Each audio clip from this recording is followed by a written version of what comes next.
An idea cast in bronze only lasts as long as that idea has legibility, and that legibility is valued. A sculpture can be taken down, it can be melted, it can be recast, it can host a different idea.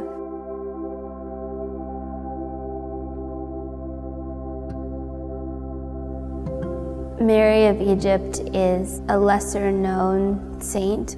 She held my fascination for a long time because she is the final appendage of the composite Mary.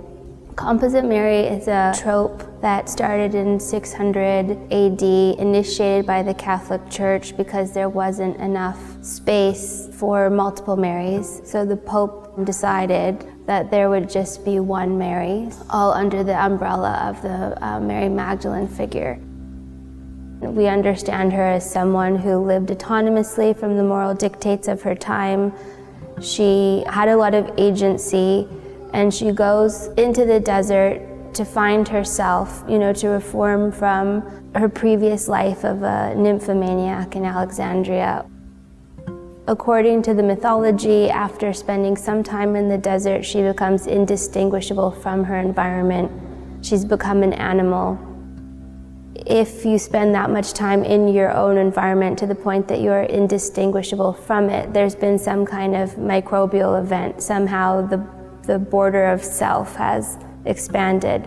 And within that, the mythology states that she's floating, that she's post-decay, and she ascends into heaven in bodily entirety. And from a sculptural perspective, this is really exciting. I mean, what does it mean that a body is completely enmeshed within its own environment and is post-decay? These figures here obviously are expressive in terms of where the source for their contour came from, and that's quite obviously a pinup doll, which is different than previous works of mine where I've used real bodies. This pinup is associated with a Marilyn Monroe doll, and so I wanted to play with that and ask, well, what does it mean if Marilyn is playing Mary, is playing Mary, is playing Mary? I wanted to play with the absurdity of spectacular abundance. There's a point in the Mary of Egypt mythology where miraculously 3 loaves of bread appear at the cave's entrance, so she's never without food. There's fairly loaded motifs that are also shifting our read of that environment. Not only bread, but also aluminum cans, which contain unknown contents, but speak to a sort of cheap preservation or a cheap act of holding. That act of holding is what's supporting the bodies, or one could almost interpret the bodies as guarding these contents. And of course, there's a distribution of wands that are also instructing this landscape and clearly stating that things are not as they appear. Somehow there's a device that has the magical capacity to cause some sort of shift, change, transformation.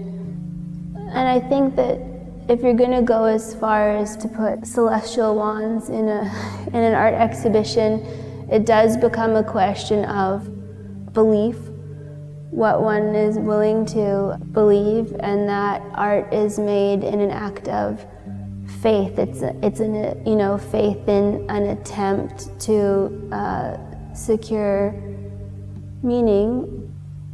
I think that we value the idea of things that last, but in using metal, especially metals like bronze or aluminum, they're not necessarily stable. They can be melted down.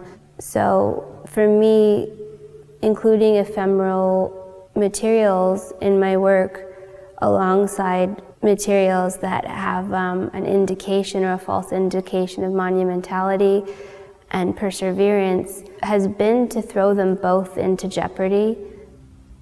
I'm not trying to pin anything down. Things are just barely tethered to reality. Nothing is beholden to how we know it, it should always suggest the possibility of what else it could be.